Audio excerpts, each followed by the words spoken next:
가지고 나의 가는 이 길 끝에서 나는 주님을 보리라. 영광의 내 주님 나를 맞아주시니 주님 다시 오실 때까지 나는 일어나 달려가리라. 주의 영광 온 땅 덮을 때 나는 일어나 노래하리.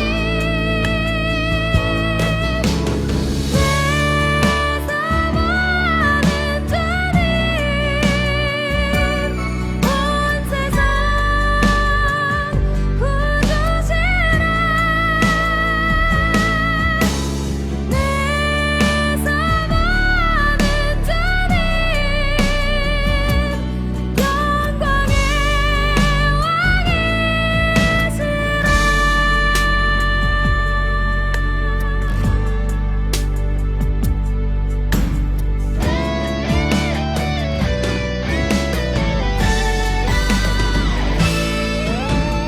주님 다시 오실 때까지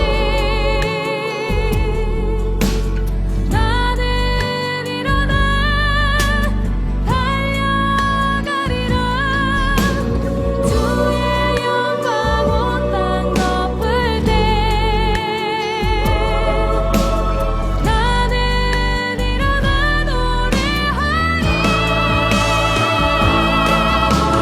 내 사모하는 주님 온 세상 구주시라. 내 사모하는 주님 영광의 왕이시라. 내 사모하는 주님 온 세상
그때 천국은 마치 등을 들고 신랑을 맞으러 나간 10 처녀와 같다 하리니 그 중에 5은 미련하고 5은 슬기 있는 자라.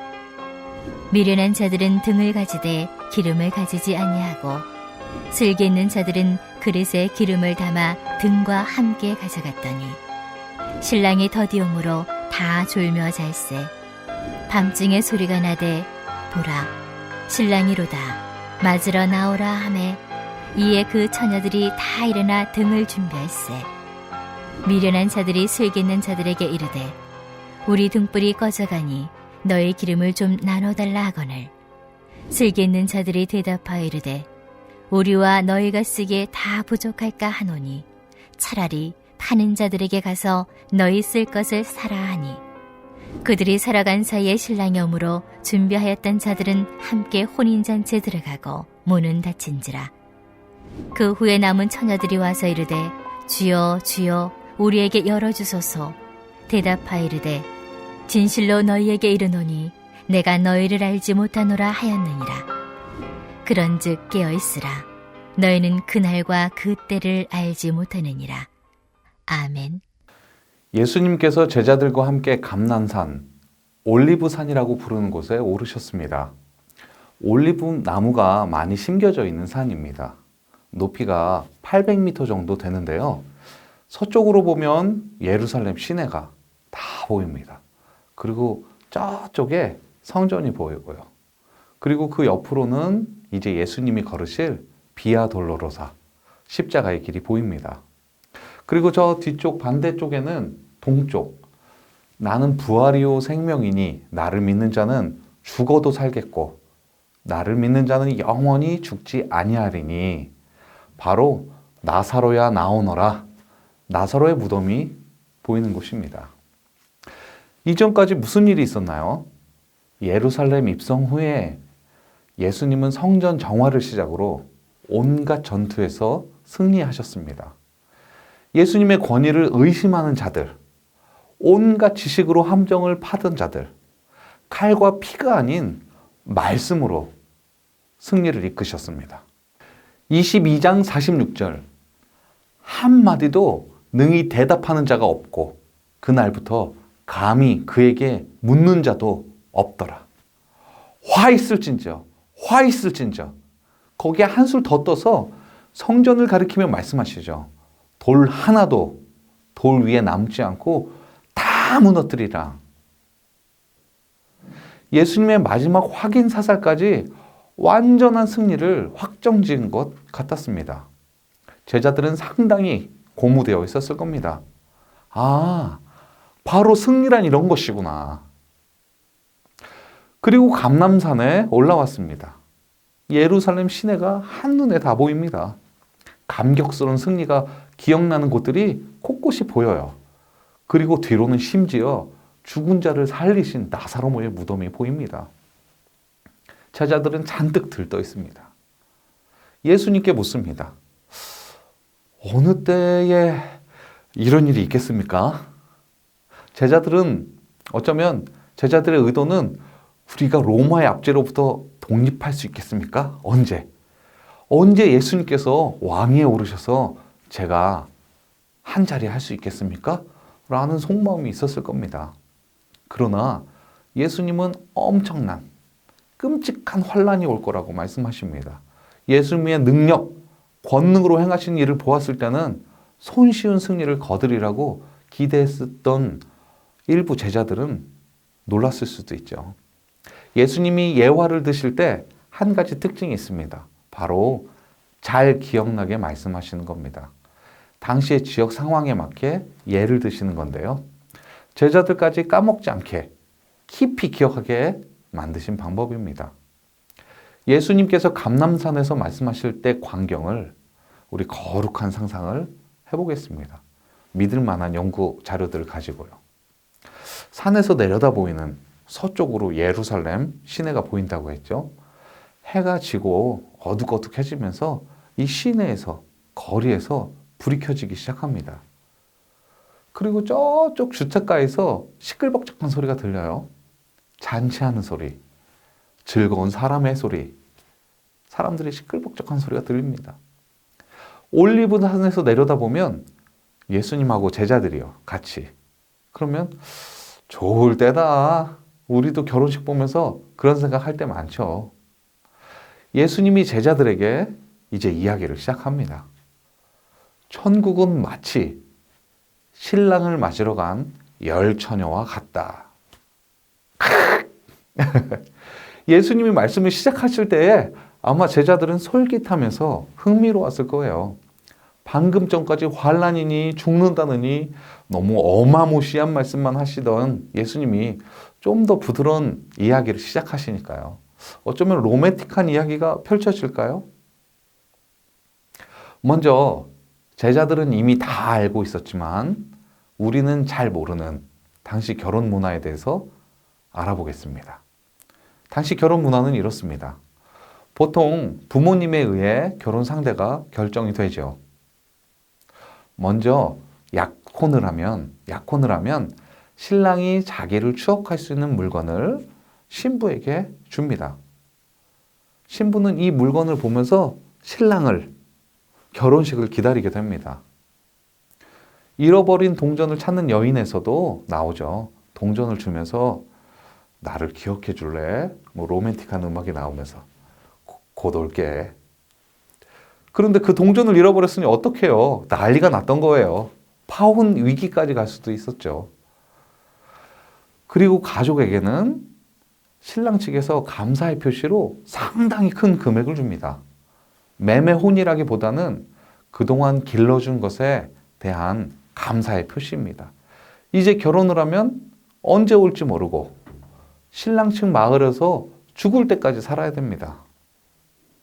이제 큰 금액을 지불한 신랑은 반드시 신부를 데리러 옵니다.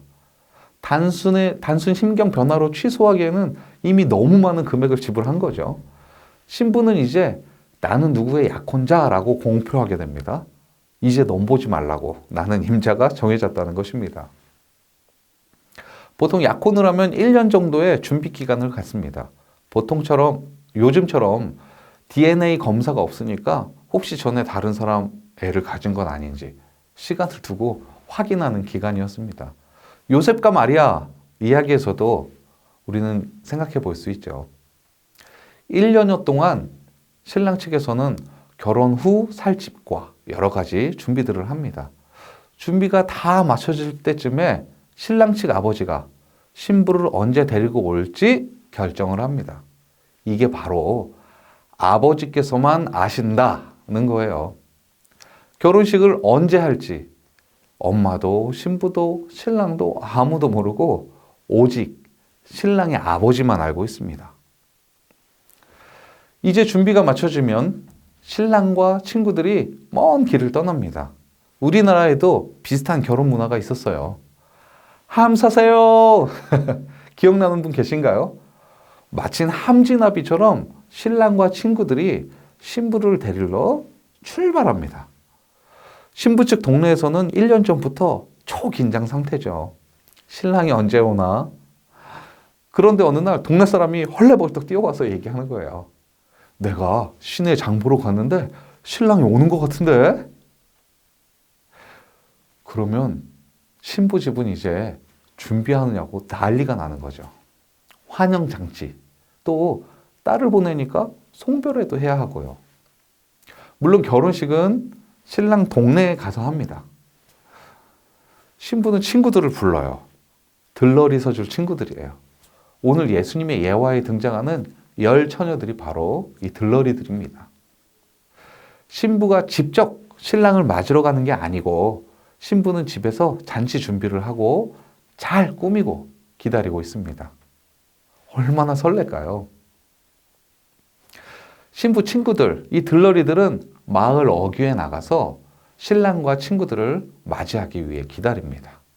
이때 등불을 가지고 가야 하는데요. 단지 불을 켜는 의미가 아니라 웰컴, 환영한다는 의미를 가지고 있습니다.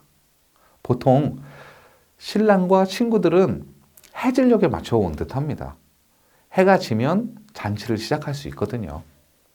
낮에는 더우니까요. 해 지면 시작해서 밤새 먹고 마시고 춤추고 즐기는 시간을 갖게 되죠. 신랑을 맞으러 갈 10 처녀, 들러리들이 나오는데요. 어리석은 5은 여유 기름 없이 등불을 준비했고 지혜로운 5은 혹시라도 모를 일을 대비합니다. 이 이야기를 듣는 제자들이 아마 웅성웅성했을 거예요. 예수님이 이야기를 시작했을 때 아이고 이를 어째 신랑이 언제 제 시간에 꼭 맞춰서 온다냐? 아마 웅성웅성했을 거예요. 그들은 알고 있었거든요. 신랑과 친구들이 시간을 정해놓고 딱 맞춰서 올 수 있는 게 아니기 때문에 기름을 넉넉히 준비해야 했어요. 신랑이 해질 때쯤 딱 맞춰서 오면 얼마나 좋았을까요? 잔치도 그대로 시작할 수도 있고. 그런데 5절에 보면 신랑이 더디 오므로 잘세. 제자들이 무릎을 탁 치면서 에헤 그것 봐 이랬을 거예요. 이쯤 되면 제자들은 어리석은 다섯 처녀가 너무 궁금해집니다. 과연 그들의 운명은? 이렇게요. 밤중에 소리가 나되 보라 신랑이도다 맞으러 나오라 하매. 당시 신랑이 오면 친구들이 이렇게 외쳐요. 함사세요는 아니고 신랑이다. 나팔도 불고 막 뿌 동네가 떠나가게 외칩니다. 신부 들러리들은 이 소리를 듣고 벌떡 일어나요. 멀리서부터 소리가 들리거든요. 나팔 소리. 뿌 하는 소리가. 더디 왔다는 것은 늦었다는 건데요. 예상보다 많이 늦은 것 같습니다. 심지어 잠이 들었다고 하는데 얼마나 늦었으면 잠까지 들었을까요? 결혼 정년기 10대 초반이었는데 심지어 친구 신랑을 맞으러 간 자리에서 잠이 들었다는 거는 우리 애들 보면 알죠. 재미있으면 밤새서 놀아요. 그만큼 체력이 되거든요. 그런데 이 예화에서 보면 잠까지 들은 걸 보면 아마 꽤 늦은 것 같습니다. 예상보다 훨씬 말이죠. 소리를 듣고 벌떡 일어나서 보니까 어떡해요? 기름이 거의 다 탄 거예요. 간당간당해요. 소리는 점점 크게 들려요. 신랑이다 맞으러 와라 하고요. 제자들은 아마 손에 땀을 쥐면서 듣고 있을 겁니다. 어떡하지? 이 어리석은 다섯 처녀는 이제 다른 사람에게 기름을 빌려달라고 합니다. 이제 민폐를 끼치기 시작하는 거예요. 그런데 기름을 빌려줄 수가 있나요? 괜히 나눠줬다가는 본인들도 모자란 상황이 생긴 거죠. 많이 늦긴 늦었나 봅니다. 아무리 그래도 자기가 준비 안 해놓고 괜히 엄한 사람, 나쁜 사람 만들고 그랬고 이런 사람들은 먼 길을 온 신랑과 친구들을 맞이하는 자리에서 환영하는 불이 없다는 것은 큰 신뢰가 되죠. 혹여 신랑이 아니 날 무시하는 건가? 이랬다가는 신부 결혼식도 망칠지 모르거든요. 슬기 있는 자들이 알려줍니다. 차라리 기름을 사러 갔다 오는 건 어때? 아니 기름을 사기는 어디서 사요? 그 시간에 답은 닫았지. 어리석은 처녀들은 기름을 사러 가면서 뭐라고 했을까요? 보나마나 뻔합니다. 아, 왜 신랑이 이제 오는 거야? 본인이 게을러서 준비 못한 생각은 안 하고요. 기름을 사러 간 사이에 신랑과 일행이 도착해버리고 맙니다. 당시에는 청첩장 같은 거, 초대장 이런 걸 만들기가 너무 어려웠어요. 그래서 잔치에 참여하려면 이 행렬에 같이 끼어서 가야 합니다. 또 수상한 사람이 들어올지 모르니까 행렬이 다 들어오면 문을 닫아버려요. 이제 아무도 못 들어오게 됩니다. 당시에 살던 모두가 아는 사실이에요. 행렬에 함께하지 못하면 잔치에 참여를 못한다는 거. 뒤늦게 집으로 온 처녀들이 콕콕콕콕 문을 두들깁니다. 우리 좀 들여보내주세요. 우리는 신부 친구들이에요. 믿기 어려우겠지만 들러리예요. 당신을 맞이해야 될 사람 말이죠. 아마 신랑은 이 상황을 다 들었을 거예요. 도착했을 때 마중 나온 사람이 들러리가 너무 적었거든요. 자칫 섭섭할 수도 있는 상황이었죠. 환대하지 않는 것 같으니까. 그래서 아마 전후 사정을 다 들었을 수도 있습니다. 이 신랑은 신부의 친구, 이 어리석은 친구들, 자칫 나의 결혼식을 망칠 뻔한 이 들러리들에게 말합니다. 누구세요? 진짜 누군지 모르겠어요. 완전히 개무시하는 겁니다. 너희는 내 잔치에 참여할 수 없다고 강력하게 경고하는 것입니다. 여기까지 들은 제자들은 결혼식을 망칠 뻔한 이 어리석은 들러리들을 아마 이렇게 욕했을 거예요. 아, 그게 준비 좀 미리미리 잘 좀 해놔야지. 어디 뭐 신랑이 제 시간에 오가니? 이렇게 생각했을 수도 있습니다. 이어서 예수님께서 제자들에게 말씀을 하셔요. 잘 들어. 그러니까 눈을 똑바로 뜨고 정신 차리고 있어야 돼. 신랑이 언제 오는지 모르는 것처럼. NLT 성경에는 이렇게 표현하고 있는데요. My return. 내가 언제 올지 모르거든. 예수님의 예화를 이해하는 방법 중 중요한 것은 예수님이 이 말씀을 왜 하시는가를 계속 생각하는 겁니다. 본문의 말씀은 이미 예수님께서 예화의 이유를 분명히 말씀하셨습니다. 바로 13절에 그런즉 깨어 있으라. 너희는 그 날과 그때를 알지 못하느니라.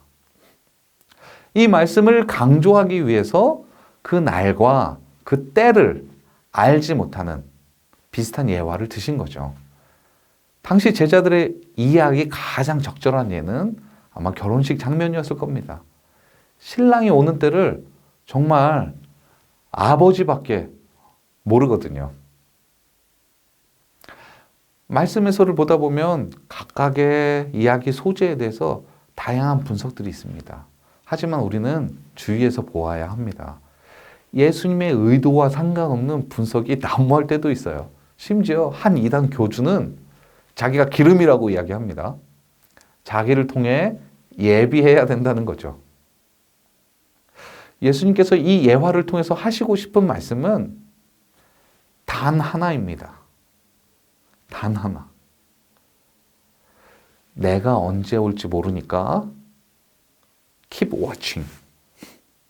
잠에서 깨라는 웨이크업 아니고요. 계속해서 살펴보고 집중해서 보는, 마치 첨탑에서 적군이 쳐들어오는지 살펴보듯이 늘 keep watching 하라는 말씀입니다. 달리기 선수가 심판의 출발 종소리를 기다리는 것처럼 말이죠. 이렇게. 그리고 이 예화를 통해서 진정으로 하시려는 그 말씀이 뭘까요? 바로 사랑입니다. 우리를 너무 사랑하신다는 거예요. 다시 우리를 보고 싶다는 거예요. 이제 앞으로 걸으실 저쪽에 십자가의 길이 바라보이는 그 언덕에서 이제 곧 일어날 일. 어쩌면 제자들에게 절망적인 사건을 앞두고 당부하시면서 말씀하세요. 그러니까 꼭 내가 기필코 반드시 돌아올 테니까, 그러니까 우리더러 딴 데 보지 말고 긴장 늦추지 말고 포기하지 말고 keep watching. 예수님을 계속 바라보고 있으라는 거예요. 반드시 오시리라는 그 믿음을 가지고, 확신을 가지고 평생 동안. 신랑, 예수님이 오시지 않는다면 이 어리석은 다섯 처녀는 오히려 지혜로운 처녀였겠죠. 거봐, 뭐하러 그렇게 무거운 걸 들고 다녀. 늦게라도 반드시 오시리라는 믿음을 가져야 기름을 챙겨 나갈 용기와 희망이 생기는 것입니다. 우리 함께 기도할 때는요, 첫째, 나의 믿음과 삶 속에 예수님이 다시 오심을 믿는 삶을 살게 하여 주시옵소서. 오직 하나님께 집중하는 그 삶을 살게 하옵소서. 둘째, 전쟁과 기근, 질병으로 고통받는 선교지와 사역하시는 선교사님 위해 하나님의 돌보심과 채우심으로 함께하여 주시옵소서. 다 함께 기도하겠습니다.